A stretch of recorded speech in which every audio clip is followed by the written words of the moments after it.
So this time naman gagawin natin ay consider na natin yung Lennard-Jones potential.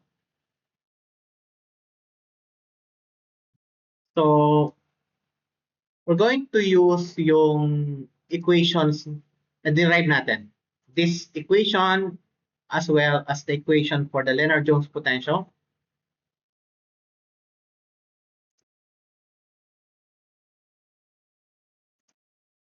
This one. So basically, we just have to add those calculations in the script. And we also need yung gradient. Kasi dito, kailangan natin yung gradient para makalculate yung force. And pag nakuha natin yung force, makalculate natin yung acceleration. Nagawa tayo ng bago.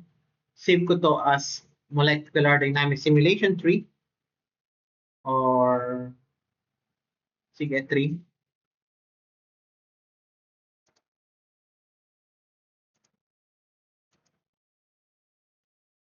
Then, let's say dalawa ulit yung particles natin. N is equal to 2. And yung time step is 0.01 lang din.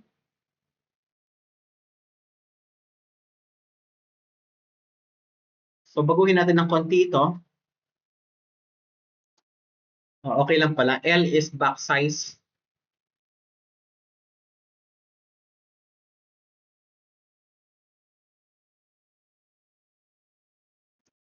So, baguhin lang natin itong R and B. Let's say, maglagay tayo ng artificial na R and B value.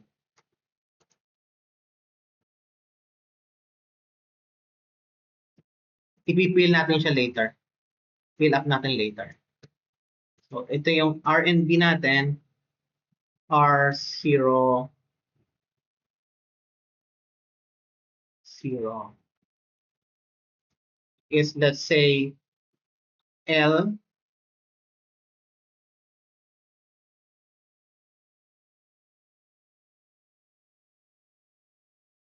back size over 2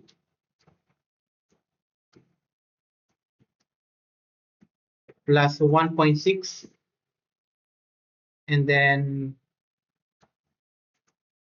remember yung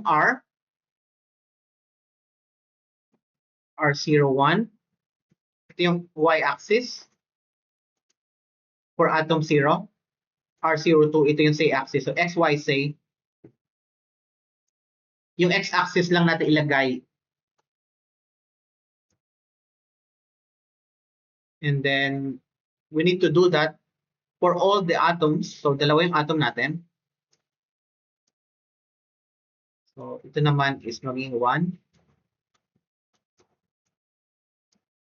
And yung velocity is the same. Pero gagawin ko 0 lang muna yung velocity. Bakit kaya? Para yung potential lang ang magti-take into effect at the moment. So 0 lang muna yung velocity. So once again, yung velocity is 3, 6 rin. 6 din yung velocity kasi may x, y, and z and 2 yung particles. So 1 for each particle and in each dimension.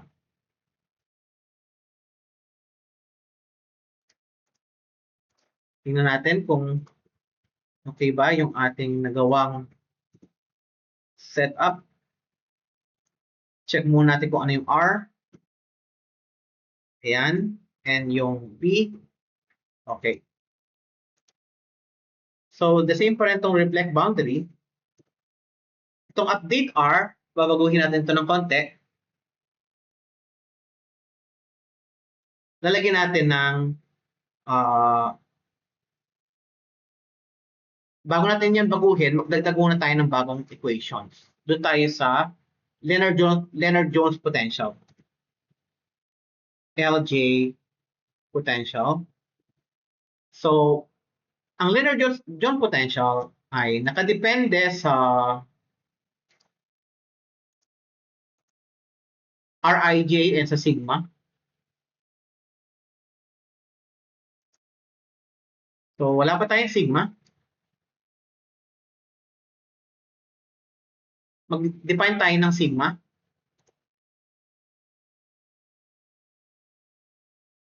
Sigma lang. 1.0 muna ang gamitin natin. And EPS is also 1.0. Ito na lang siguro yung sigma.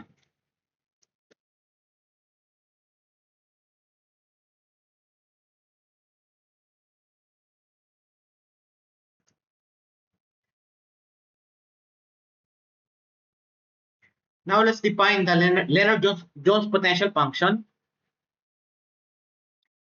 Kailangan natin ng mga parameter. R for the position, I is for the current atom, kasi Lij o Pij to. I is for the current atom, and we need sig and EPS. Kasi sa equation, ito yung EPS, ito yung sig, and yung R is for the Rij. So, let's write DRB is R minus R sub I. Ano kaya yan? So, R is all the what? All the position. So, if you still remember, ito yung R. Yung first row is yung position ng atom 1, second row is position ng atom 2. So, ano yung R minus Ri? Siya yung difference ng lahat ng R minus yung current R. Yung R sa I. Kumbaga, ito yon Rij, di ba?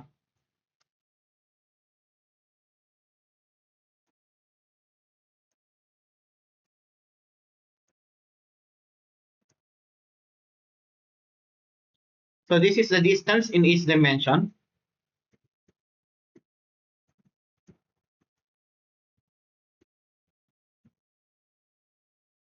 And we need to remove yung kasi dito kasama siya, yung I. Sa R, kasama si I. Didelete lang natin yung I. Yung row I. Kasi ayaw natin nakasama si I doon sa DRB. Kasi ayaw natin mag-interaction sa sarili niya.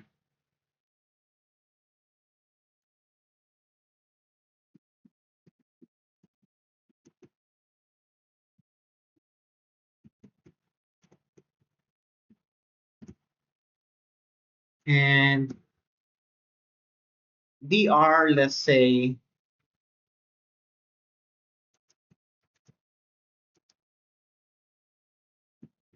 ano to?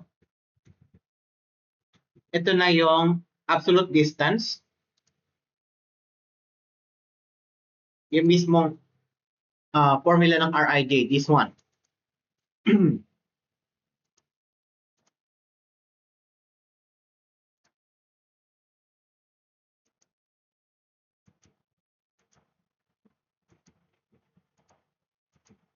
So, dr is np.ra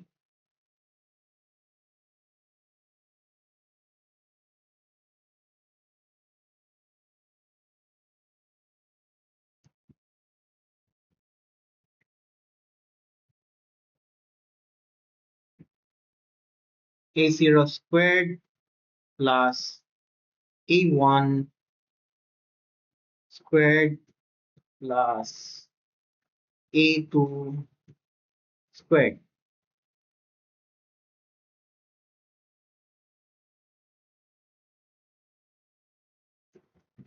For A in DRB.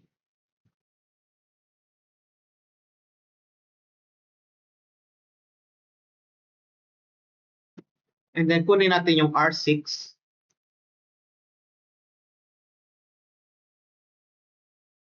So yung formula ng R6 is this part, sigma over Rij. So we have sigma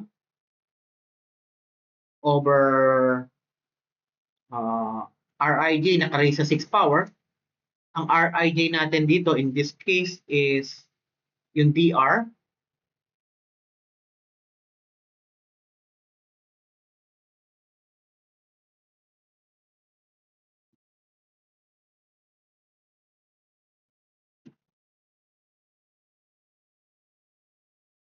And yung R12 naman,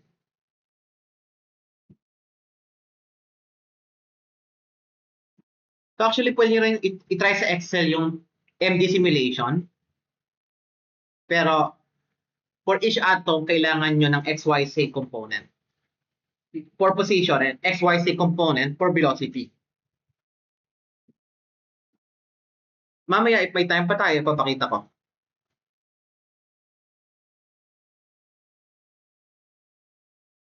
dr raised to 12. And then, yung formula ng Lennard-Jones potential is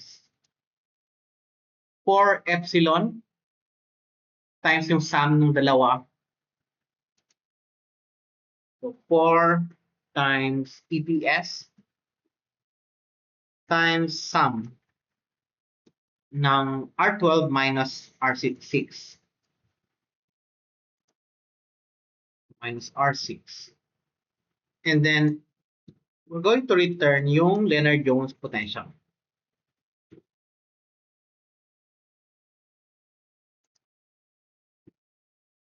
And then, doon tayo sa derivative ng Lennard-Jones potential.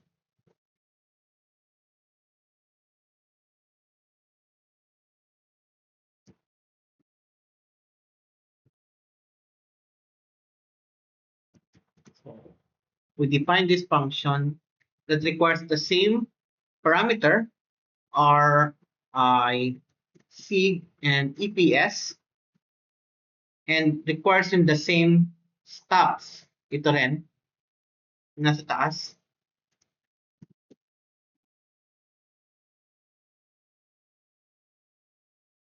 And ngayon, instead of R6, R8 na yung ating kakalculate. Kasi sa derivative, may R8. Derivative. Final form ng derivative. Ito, may R8 at may R14.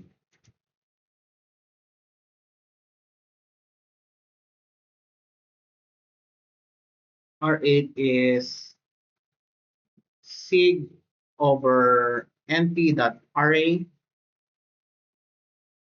dr raised to 8.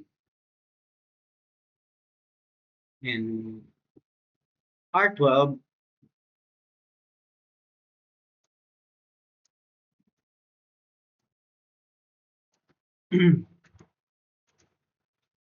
is the R12.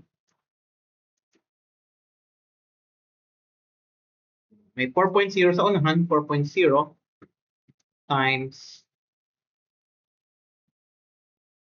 ay, wait lang. Ano ba yung final form?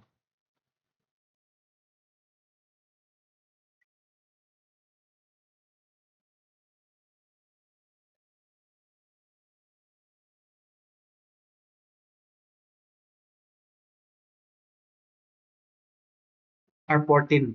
R14 pala yung dapat ko i-label. Okay, R14 pala tayo. Sorry. R14 is 2 times sig. So 2.0. Ito, 2.0 times sig raised to 12. 14 raised to sig, yung sig niya is raised to 12. Sorry. Sig is raised to 12. And yung dr, ito nga sa loob, ang raised to 14. Okay. Similarly, yung R8 pa lang. 6 yung isa 8. Okay. Mali tayo dito. Sig raised to 6. And ito naman, ipapasok ko na lang to. dr raised to 8. Tanggalin ko na itong isa.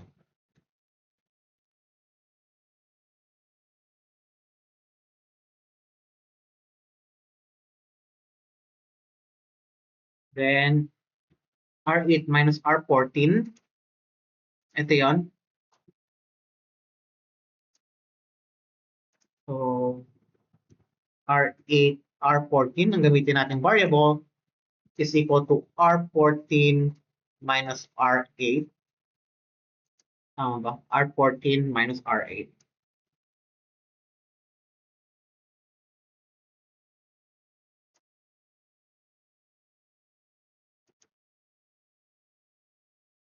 Then R14, R8, 14, B is the transpose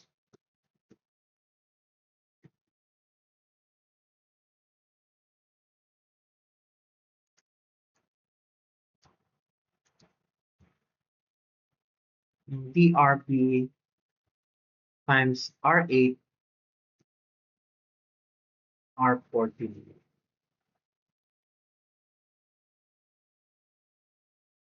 Kasi itong transpose ng DRB, ito yon, itong part na to.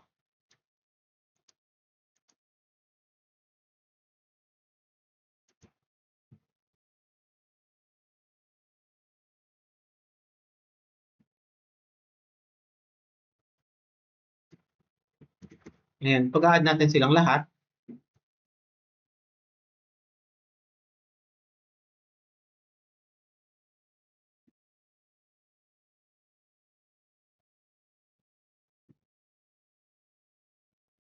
and then the final expression for DLJP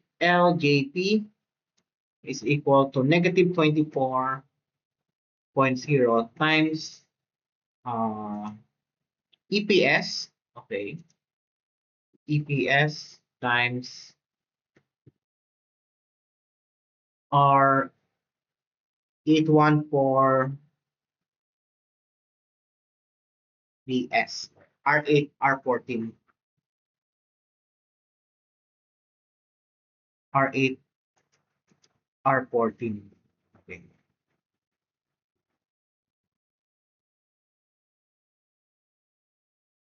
And then we're going to return yung derivative like this.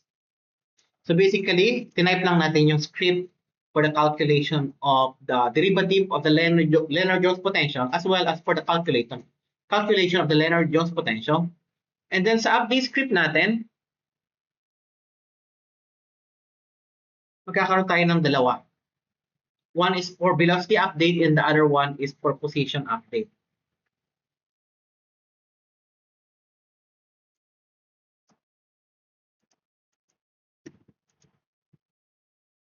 Update velocity requires RB and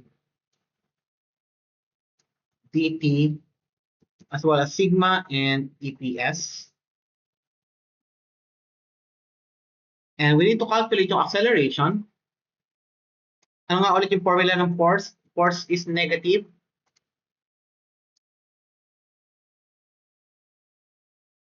Negative ng del U. Or del, in this case, is yung negative NP dot RA nung DLJP.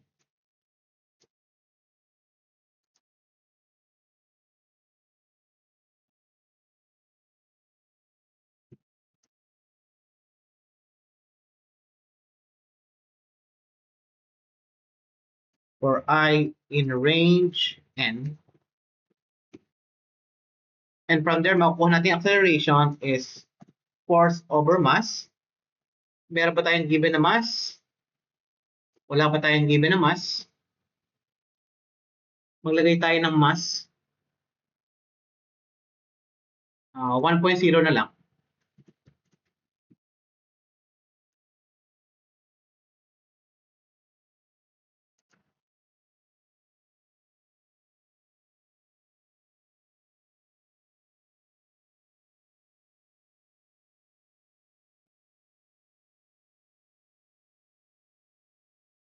So, nakuha natin yung acceleration, we can update yung velocity.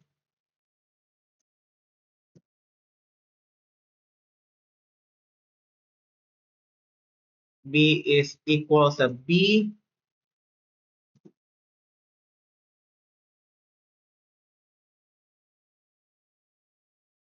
plus acceleration times dt. And return B as well as acceleration. Gagamitin naman natin yan sa second equation. A here and dt. Sa pangalawang update, itong isa is update lang. Position update.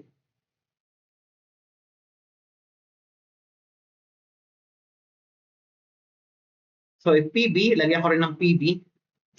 PB is 1 or true.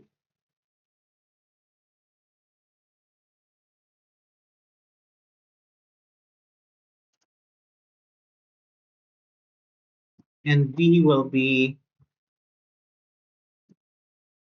wala lang, 1.0 times B. Wala tayong ginawa.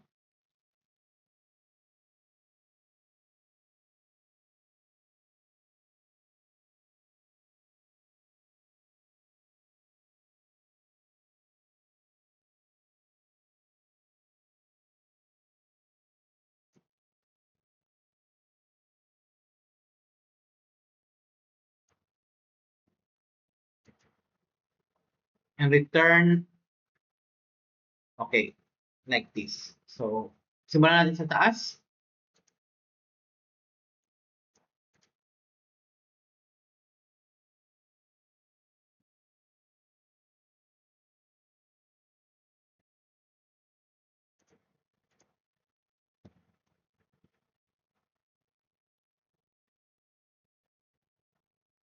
Okay, hindi pa updated itong ating equation dito.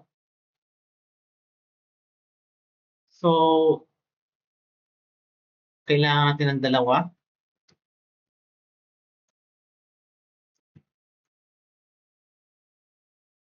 Mauna yung BA pala muna. Kunin natin itong taas. Update B. So, velocity and acceleration yung una natin ma-update. Given yung position at velocity. And then, makukuha natin yung velocity, yung position and yung velocity dito sa pangalawang update.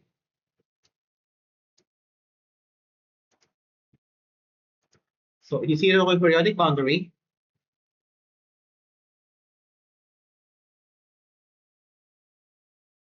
And let's see kung ano mangyari. R8, RB, R8, R14, BS is not defined.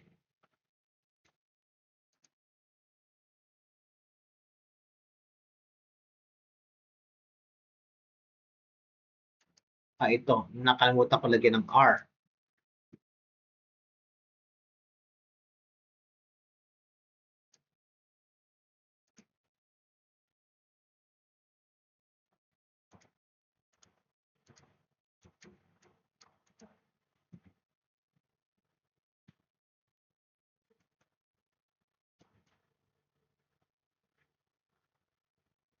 So, tingnan natin kung maging maganda yung kakalabasan. So, particle position is NaN. Saan kaya yun? Tingnan natin kung bakit. Read natin yung trajectory.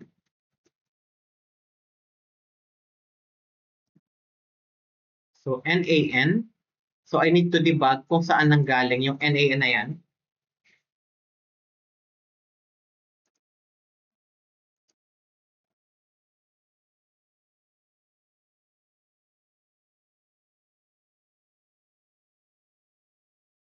Kung saan siya nagsisimulang magka-problema.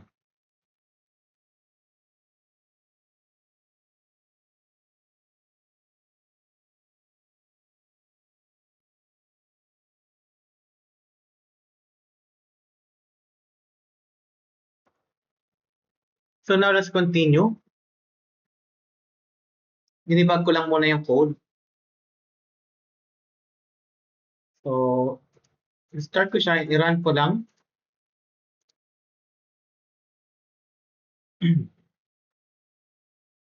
And once again, in this simulation, pinix natin yung velocity is 0 lahat sa simula.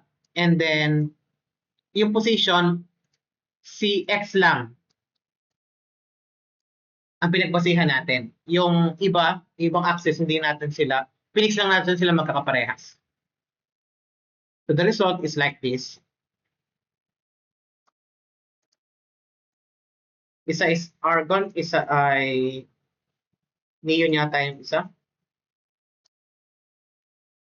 So as you can see, nag-uumpugan lang sila. Hindi maganda yung aking ayan. Nag-uumpugan lang sila. Umiikot pa rin yata to.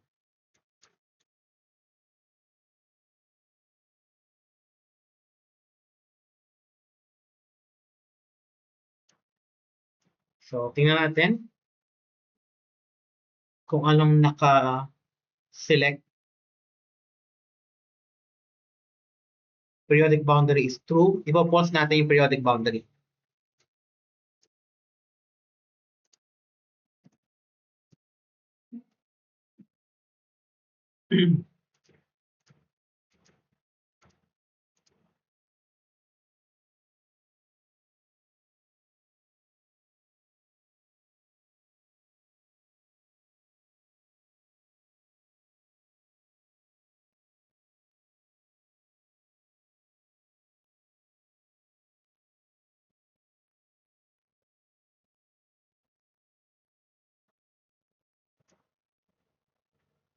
Cannot access local variable newbie where it is not associated with a value.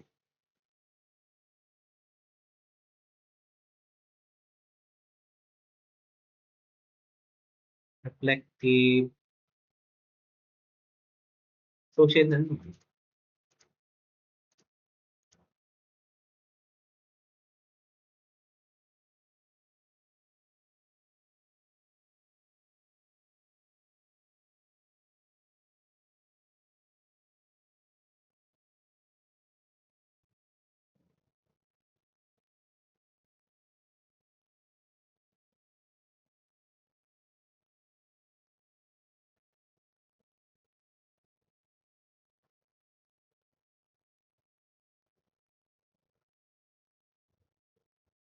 I-pause ko lang muna ulit, guys. Tutuloy natin, guys. Nakita ko na yung error. Kailangan ko palang baguhin ito. Update. If PB is equal to true, L if PB is equal to false, and then dito, PB is equal to false. So, gagamitin natin is reflective boundary. Then, i-run ko lang yung simulation, and you will see this, nag-uumpugan lang sila. Kasi nakapix yung mga velocity natin. Okay? And yun yung Lennard-Jones potential eh.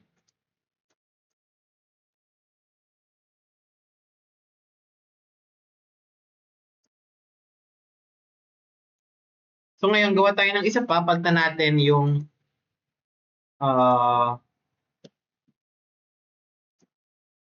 dagdagan na natin siya ng system.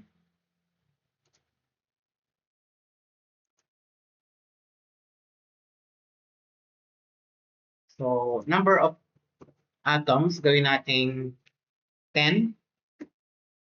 And then, back size is still, gawin natin 20. Okay na siguro yung 10.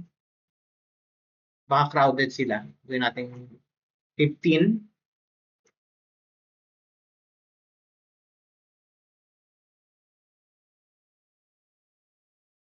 And yung atoms, gawin natin magkakahalo. So, since meron tayong 10 particles, bago-baguhin natin yung kanyang 2, 4, 6, 8, 10.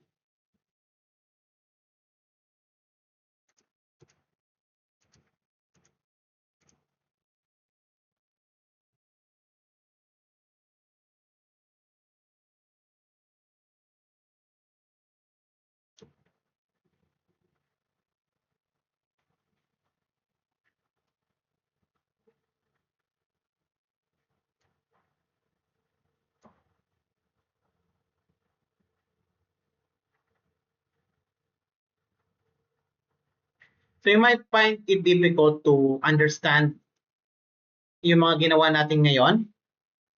But if you strive harder to understand or to learn Python coding, then you can go back to this and then try to analyze what each line of codes are doing.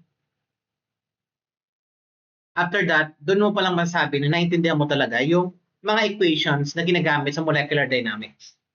And yet, hindi pa natin nako-cover lahat. Lennard-Jones potential pa lang yung na-cover natin, wala pa yung mga bonded interaction, wala pa yung Engels, wala pa yung dihedrals.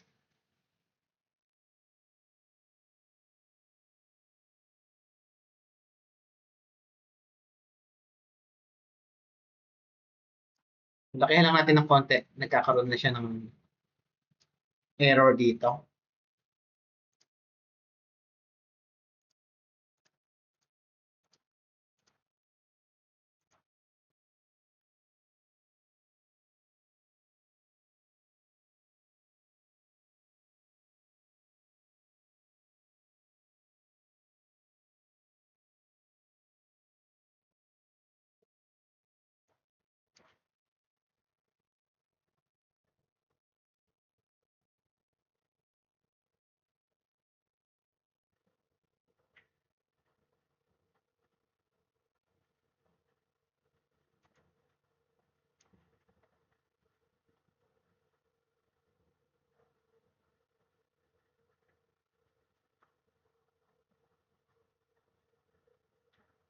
So I hope gumana siya. Sayang yung run. O baka kailangan natin ng mas maliit na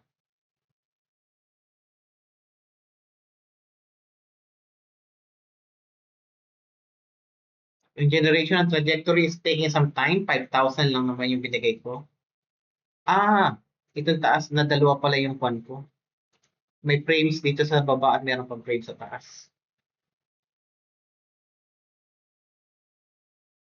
Ayun, natapos pero palpa. Okay. Later natin yung derivative.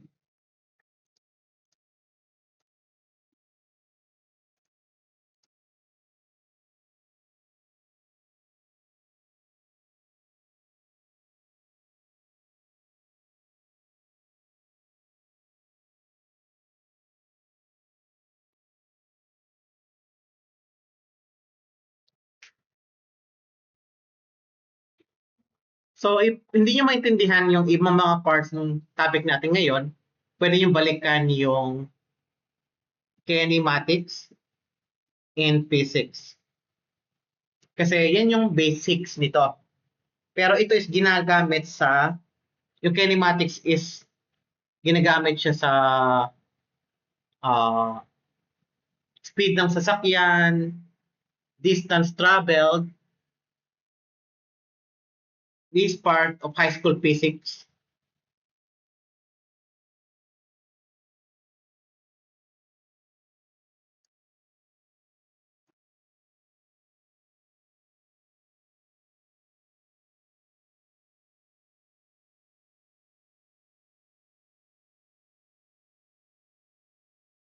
So bibigyan ko kayo ng exercise that you will have to run a Python script na magpe-perform kayo ng MD. Pero don't worry, gagamit pa rin tayo ng MD softwares. So may error ulit, i-debug ko lang and then later ituloy natin. So ito na yung result guys, tingnan natin kung maganda.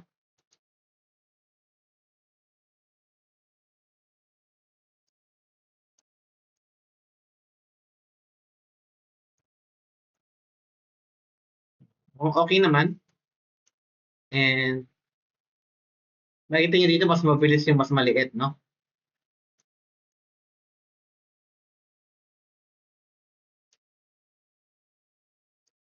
Ibilisan natin sila. Meron dalawang atom sa gitna na nakapix. Almost nakapix. Siguro dahil meron akong hindi nabura. Ito, hindi ko nabura.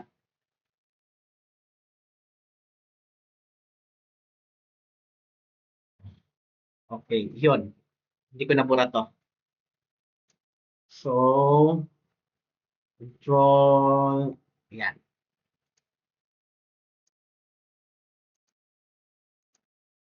Run all cells.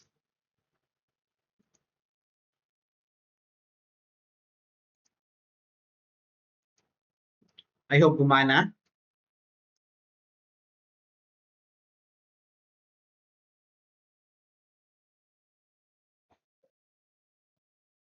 So, ang kaiba lang nito doon sa mga nauna nating simulation, hindi na nagpa-pass through yung mga particles against each other. Pag nagbungguan sila, magkakaroon lang sila ng mag-bounce lang sila, magkakaroon sila ng elastic collision. Hindi kagaya kanina na para siyang ghost, dumadaan yung isang particle sa isang particle. Yung epekto ng Lennard-Jones potential, makikita nyo.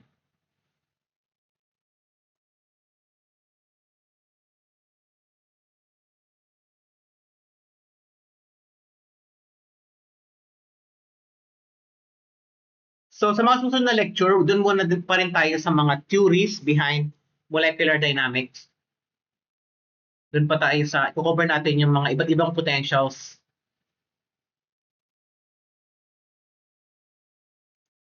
Yung bond, yung Engels and dihedrals, as well as itong Coulombic term. Pero usually sa mga may charge lang naman tong dulong to. And all of this contributes to the force.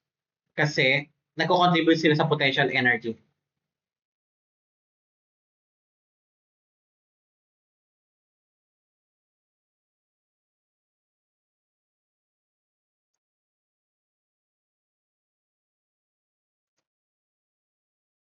So, sana natapos ng maayos. Ayun. Pero, ito pag hindi mo tinitingnan, hindi i-display. Kailangan i-run ulit yung huling script. Tataka nga ako bakit ganun ang behavior niya. Okay. So, we have the result now.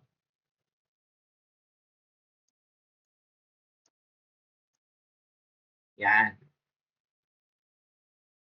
I'm not sure kung makakita tayo magsasalpukan. Medyo konti lang yung particles natin. Mukhang wala tayong makikita nagsasalpukan. Pero elastic yung collision. Yun lang ang masabi ko. Or our simulation box is so big para makita yung nagsasalpukan. Box size, gawin natin 20. I hope gumana.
Gumana kaya? Nagkaroon ng problema. Okay. So, ganon. Kapag maliit ang liitan din natin itong velocity.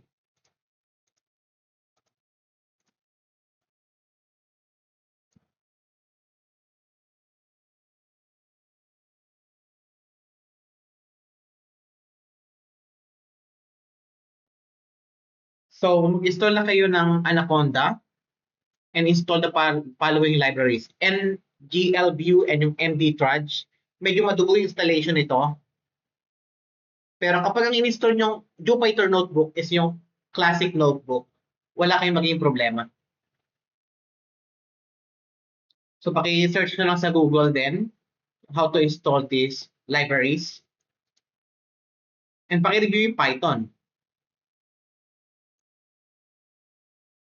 Kasi there is a Python software for molecular dynamics.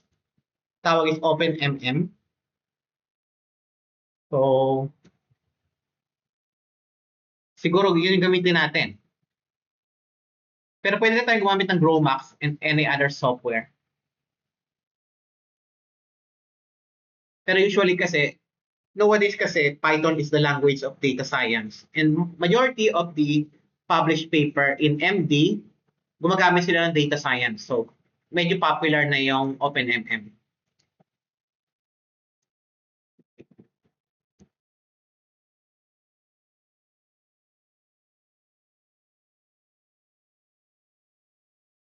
Tapos na yung ating run. I hope wala naging problema. May problema pa rin. Okay. So, ayaw nyo na masyadong maliit yung box. Gawin ko na lang Argon lahat to. Argon times 10. Bawasan natin tong frames. Gawin natin 3,000 lang para mabilis-bilis. Itong potential, gawin natin 3. Try lang natin. Ano yun? Tinasa ko pala yung EPS yata yun. Okay, EPS. So, in real simulation for big system, madalas din kayo maka-encounter ng error. So, you have to restart your runs from the last trajectory. So, you have to save your trajectories.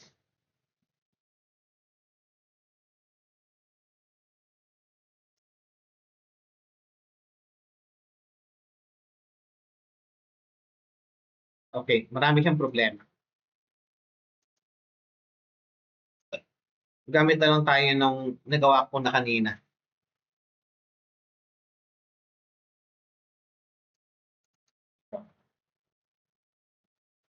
Not sure kung gagana siya ngayon.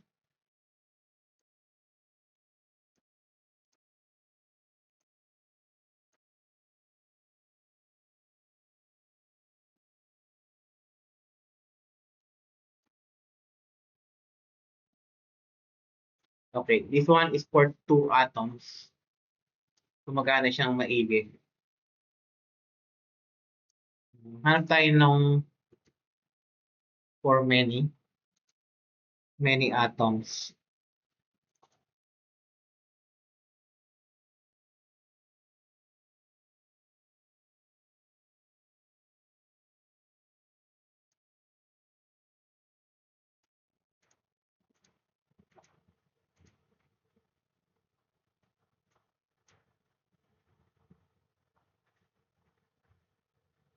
Ayan, okay.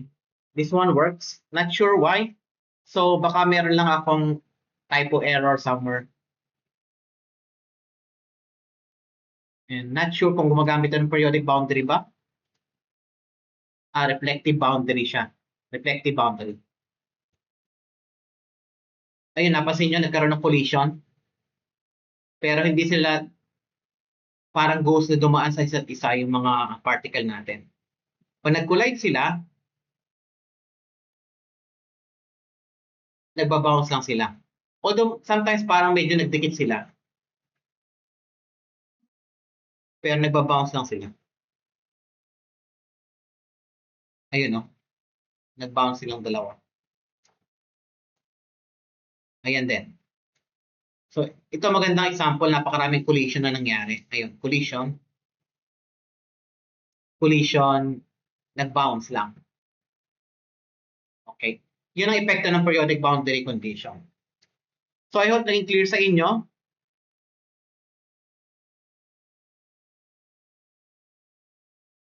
Yung discussion natin for today. Pero meron pa tayong next na slide. So, pakitapos lang yung lecture.